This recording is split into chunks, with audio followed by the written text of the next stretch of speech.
कितने लोग आते हैं और आकर चले जाते हैं। इसी आवागमन के चक्कर में जीवात्मा फंसा हुआ है, कभी किसी योनि में तो कभी किसी योनि में।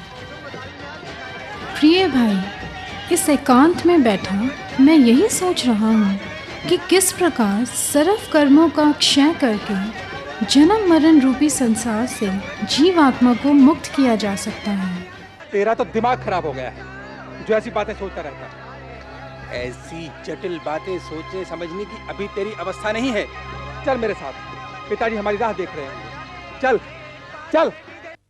वक्त का पहिया धीरे धीरे घूमता जा रहा था। छगन के मन में विरक्ति का भाव दिन ब दिन बढ़ता ही गया और वो मन ही मन सत्य मार्ग पर चलने का निर्णय करने लगा। अचानक एक दिन पिता दीपचंद का देहांत हो गया।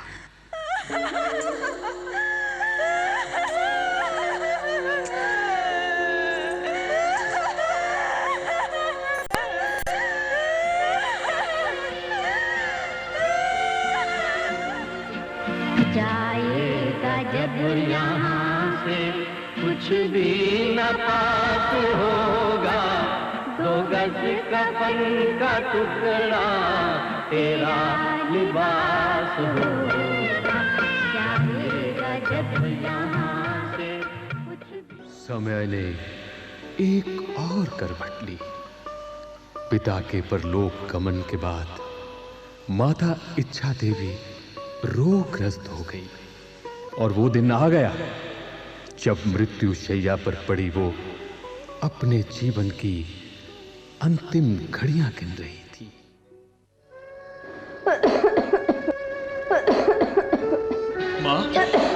माँ तू बोल क्यों नहीं रही माँ? देख माँ, देख तेरा बेटा तुझे पुकार रहा है माँ। माँ आंखें खोल, माँ आंखें खोल। शगन, मेरे लाल बेटा आ गया तू। तुझसे बात करने भर के लिए ही मेरी सांसें शेष थी बेटा। मैं तुम सबको छोड़कर जा रही हूँ बेटा, सदैव के लिए। माँ, पहले पिताजी चले गए और अब तुम भी माँ हमें छोड़कर। ये तो विधि का विधान है बेटे। जो यहाँ आया उसे एक ना एक दिन यहाँ से जाना ही था। मेरा तुम सबसे इतना ही संबंध था बेटा। माँ, मुझे तुम किसके सहारे छोड़कर जा रही हो? किसके आश्रय में? बेटा शगन, मैं तुम्हें अरिहंत के चरणों में छोड़कर जा रही हूँ बेटा। मैं तुम्हें प्रभु वीर के आश्रम में छोड़कर जा रही हूँ बेटा। मेरे मन में एक अभिलाषा थी, लेकिन जीते जी मैं उसे पूरा ना कर सकी। अगर मैं उसे पूरा कर लेती तो शायद मेरा श्राविका जगजीवन सफल हो जाता। तू बोल माँ, तेरी कौन सी ऐसी अभिलाषा थी जिसे तू पूरा ना कर सकी? माँ, मैं वचन देता हूँ मैं उसे जरूर पूरा करूंगा। माँ बोल। बेटा, अपने किसी पुत्र को प्रभु वीर के चरणों में समर्पित कर देती, मगर ये पुण्य मेरे कर्मों में निमित्त। माँ मैं वचन देता हूँ माँ, तेरी अभिलाषा को जरूर पूरा करूंगा माँ।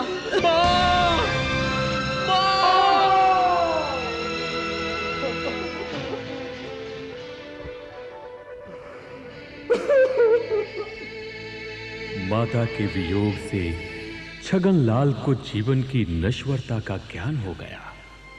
उसे सांसारिक सुख विष के समान प्रतीत होने लगे। उसको लगा कि संसार के सभी संबंध एक दिन टूट जाएंगे। काल का कोई विश्वास नहीं, ना जाने किस समय प्राण पंखेरु उठ जाए। यह मानव जीवन कितना दुर्लभ है। जिस तरह भी हो सके इस जीवन में सत्य को प्राप्त करना चाहिए, सत्य को प्राप्त करना चाहिए।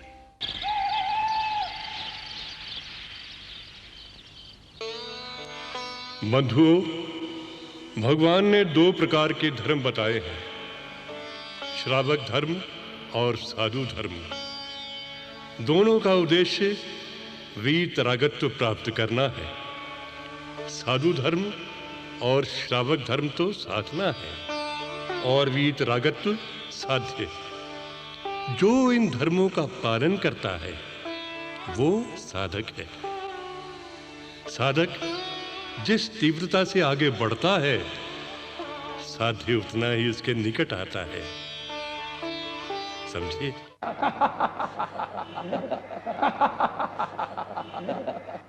बस भी कीजिए भाई साहब, इतनी देर के बाद आए हैं और वो भी अकेले। भाभी को भी साथ ले आते तो कितना अच्छा होता। अरे मैं अकेला आया हूँ तो कुछ बात नहीं क्या? आपने भी खूब कही खेमचंद। अरे हाँ, वो छगन कहीं दिखाई नहीं देता, जरा बुलाओ तो उसे। अरे तो बोलता क्यों नहीं? कहाँ है छगनलाल? क्या बताऊं हीरा भाई, छगन ने तो हमें परेशान कर रखा है। हमारे साथ तो वो उठता बैठता ही नहीं, हर समय चिंतन मनन, प्रभु वीर का गुणगान। अरे तो इसमें परेशानी की क्या बात है? यदि छगन के मन में प्रभु वीर के प्रति इतनी श्रद्धा है, ये तो बड़े हर्ष की बात है खेमचंद।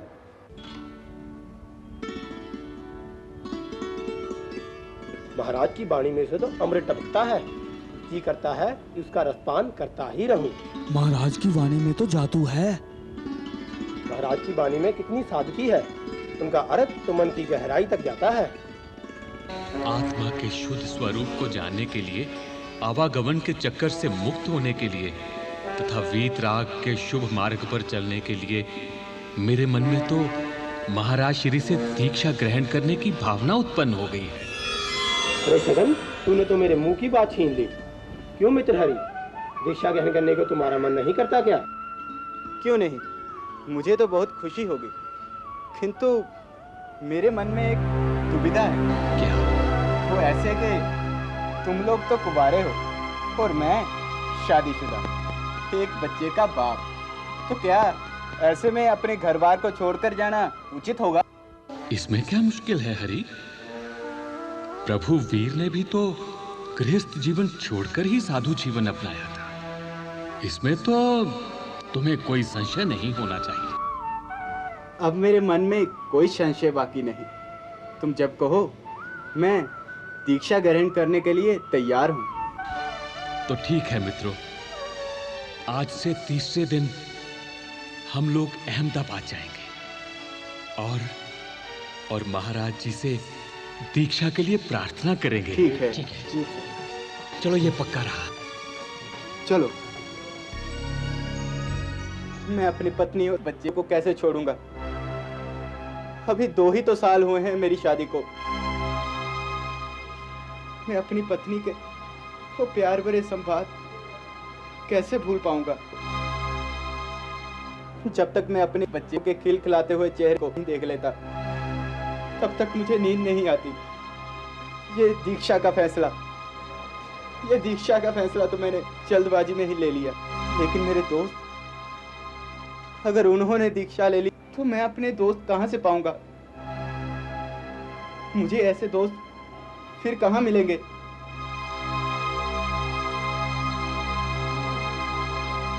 ये ठीक रहेगा। मैं उनके घर वालों को सब कुछ बता दूंगा। ये भी बता दूंगा कि वो अहमदाबाद दीक्षा लेने जा रहे हैं। फिर उनके घर वाले उन्हें नहीं जाने देंगे। इससे ना मैं घर छोड़ूंगा, ना दोस्तों को छोड़ूंगा और ना अपने बच्चे को। हाँ, ये ठीक रहेगा। भाई साहब! कौन? हरिचंद, रुको, अभी आता हूं।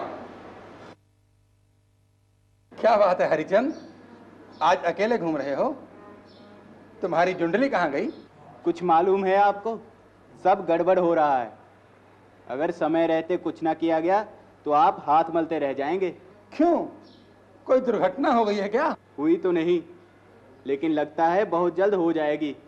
आपका छोटा भाई छगन अहमदाबाद जाकर दीक्षित होने की तैयारी कर रहा है। मैंने तो आपको बताना अपना धर्म समझा।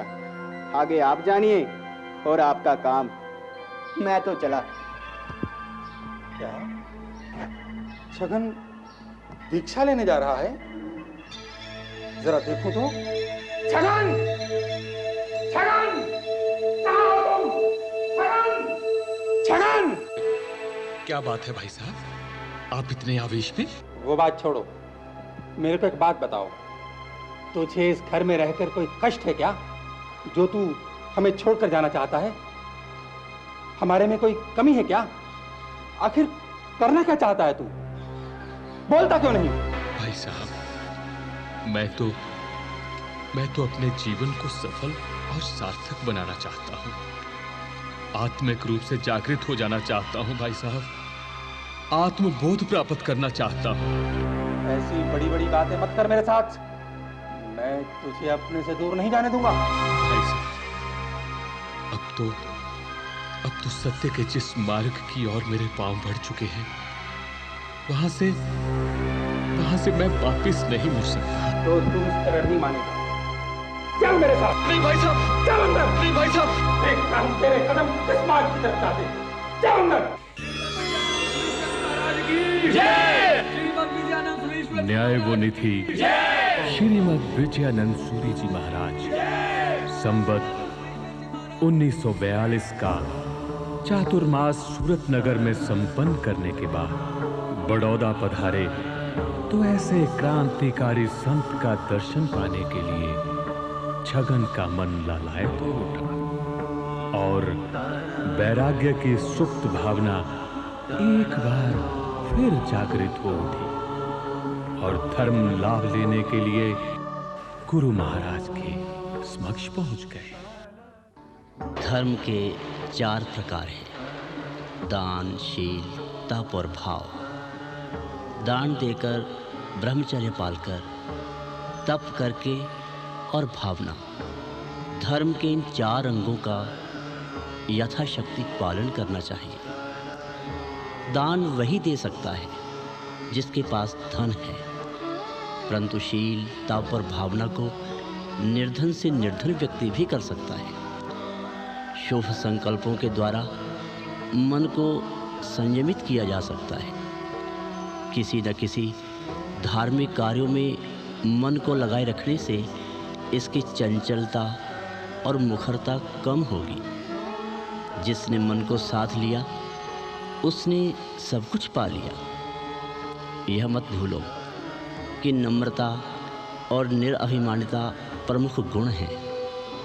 जो पेड़ सूख जाते हैं वो अक्कड़ बनकर खड़े रहे हैं और अंत में ठूंठ बन जाते हैं, और जो पेड़ हरे रहते हैं वो झुककर मीठे फल देते हैं।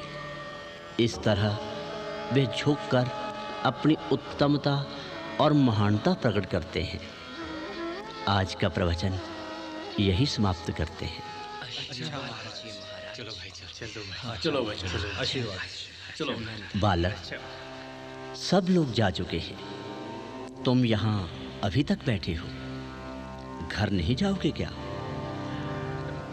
नहीं गुरुदेव, मैं अब घर नहीं जाऊंगा।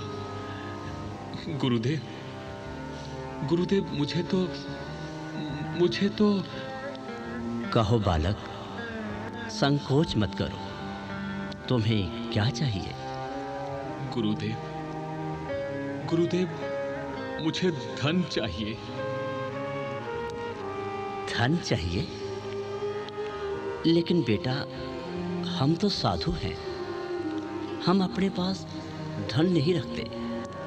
हाँ, अभी थोड़ी देर में कोई भाई आ जाए तो उससे थोड़ा धन तुम्हें दिलवा जरूर सकते हैं।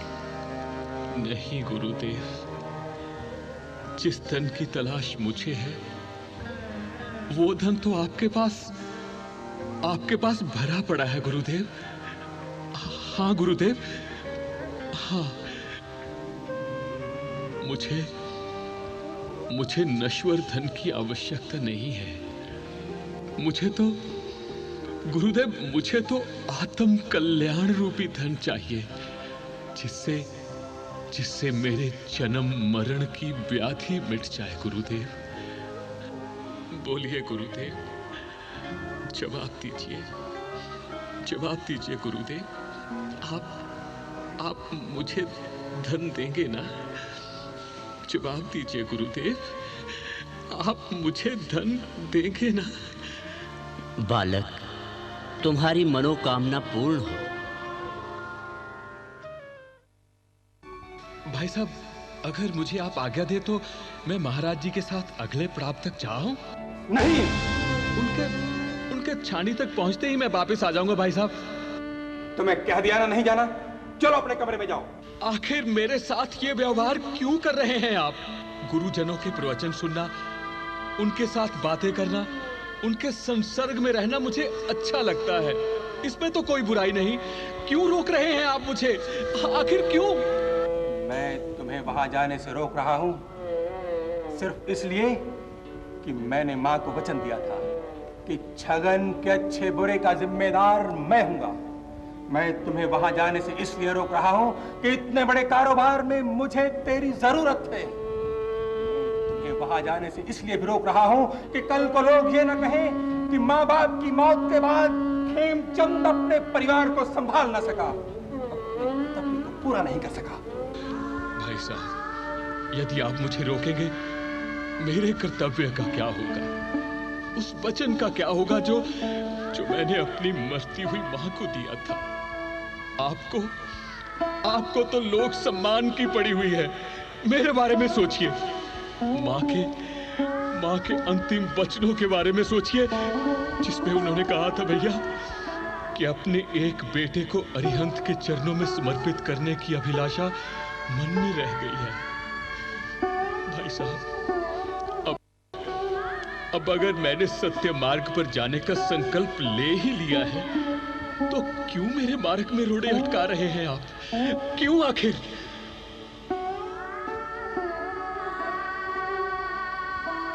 मां, तूने ही तो मेरे मन में अरिहंत प्रभु के प्रति अगाध श्रद्धा का दीप जलाया है।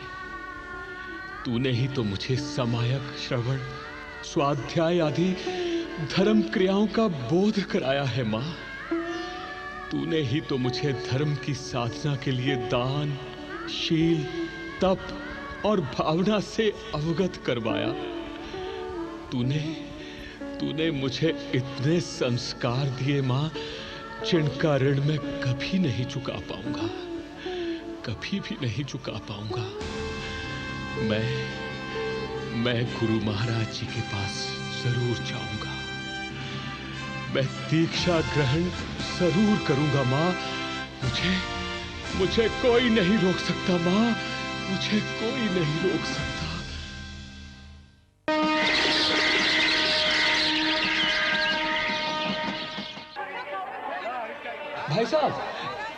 भाई साहब, गुरुजी विहार करने वाले हैं क्या? हाँ भाई साहब, गुरुजी कुछ ही क्षण में संघ के साथ पालिताना की तरफ विहार करेंगे। अच्छा, ये तो मेरे लिए शुभ समाचार है। गुरु महाराज जी के साथ विहार करने का सौभाग्य मिलेगा मुझे। मैं भी उनके साथ जाऊंगा। चल मेरे साथ। भाई साहब, चल। गुरुदेव, चल। मेरी जान लेकर रहेगा क्या? समझता क्यों नहीं? चल मेरे साथ। पिछली बार तुझ पर रहम करके मैंने तुझ पर कोई सख्ती नहीं की। अब कि अगर तू अपनी जिद पर अड़ा रहा तो मुझसे बुरा कोई ना होगा। भाई साहब, मैं विपत्तियों से घबराने वाला नहीं हूँ। गुरुदेव कहते हैं कि संसार के बड़े बड़े कार्य दृढ़ निर्णय और अपने लक्ष्य पर स्थिर रहने पर ही हुए हैं। जिनका मन डांबाडोल है, विचार अस्थिर हैं और जीवन का लक्ष्य कोई नहीं है, उससे महान कार्य की आशा नहीं रखी जा सकती। मैंने तो सत्य का मार्ग चुना है, जो कि कांटों से भरा हुआ है। इस पर चलते हुए चाहे हमारे पांव भी छिल जाएं, लेकिन हमें आगे ही बढ़ते जाना है। सचमुच बातों में तुझसे कोई नहीं जीत सकता।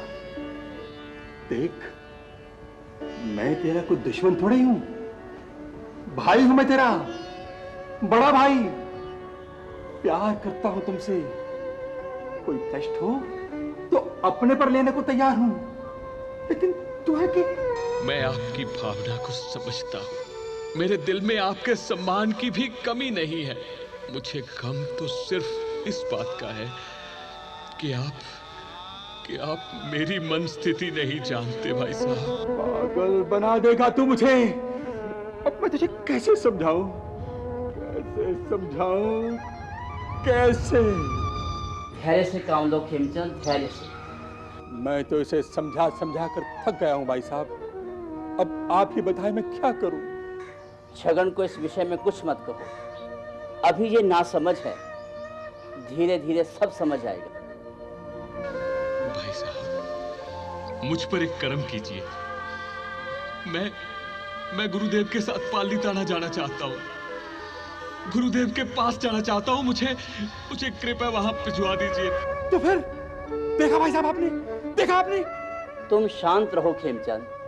अरे पालीताना ही तो जा रहा है, किसी जुए खाने में तो नहीं। और फिर हमारे संग के और लोग भी तो जा रहे हैं। छगन उन्हीं के साथ जाएगा और उन्हीं के साथ वापस आ जाएगा। क्यों छगन, वापस आएगा ना? जी भाई साहब, मैं जरूर वापस आऊंगा।